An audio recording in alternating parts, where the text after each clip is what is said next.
ಮುಂದಿನ ಚಕ್ರ ಆಜ್ಞಾಚಕ್ರ, ಆರನೇದು. ಅದನ್ನು ಮೂರನೇ ಕಣ್ಣು ಅಂತ ವರ್ಣಿಸಿದ್ದಾರೆ. ಯಾಕೆ ಅಂತಂದರೆ ಈ ಹಣೆಯ ಮಧ್ಯಭಾಗದಲ್ಲಿ ಇರುತ್ತದೆ. ಪ್ರತಿಯೊಬ್ಬರಿಗೂ ಕೂಡ ಹಣೆಯ ಮಧ್ಯಭಾಗದಲ್ಲಿ ಇರುವಂಥ ಆಜ್ಞಾಚಕ್ರ ಇದು. ಅದೇ ಸಿಕ್ಸ್ತ್ ಸೆನ್ಸ್. ಕರೆಕ್ಟ್. ಅದಕ್ಕೆ ಅದನ್ನು ಸಿಕ್ಸ್ತ್ ಸೆನ್ಸ್ ಅಂತ ಹೇಳೋದು.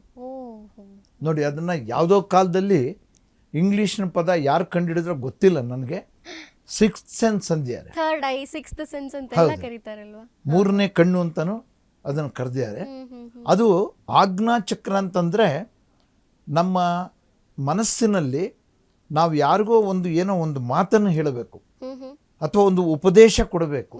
ಅದು ಅವರವರ ಆ ಮನುಷ್ಯನ ಮಟ್ಟಕ್ಕೆ ತಕ್ಕಂತೆ ಒಬ್ಬ ಶಿಕ್ಷಕ ಅವನು ವಿದ್ಯಾರ್ಥಿಗೆ ಯಾವ ರೀತಿ ಆಜ್ಞೆ ಕೊಡಬೇಕು, ನನ್ನಂಥವ್ನು ಯಾರೋ ಆಧ್ಯಾತ್ಮ ಜೀವಿ ನಾನು ಯಾವ ರೀತಿ ಹೇಳಬೇಕು ನನ್ನಲ್ಲಿ ಬಂದಂಥವ್ರಿಗೆ, ಅದು ಆ ಆಜ್ಞಾಚಕ್ರವನ್ನು ಅನುಸರಿಸಿ ಬರುವಂಥದ್ದು.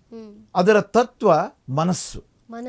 ಅಂದರೆ ಈ ಪಂಚಭೂತಗಳ ನಂತರ ಬರುವಂಥದ್ದು. ಇದು 5 ಆಗೋಯ್ತು ಅಲ್ವಾ, 5 ಪಂಚಭೂತಗಳ ತತ್ವಗಳು ಮುಗೀತು. ಅವಲ್ಲದೆ ಕೆಲವು ಬೇರೆ ತತ್ವಗಳಿದೆ. ಅದರಲ್ಲಿ ಇದು ಮನಸ್ಸು ಅಂತಕ್ಕಂಥದ್ದು ಕೂಡ ಒಂದು ತತ್ವನೇ. ಮನಸ್ತತ್ವ ಅಂತ ಹೇಳ್ತೀವಿ. ಅವನು ಮನಸ್ತತ್ವನೇ ಸರಿ ಇಲ್ಲ ಅಂತೀವಿ. ಆ ಮನಸ್ಸಿನಲ್ಲೂ ಕೂಡ ಒಂದು ತತ್ವ ಇದೆ.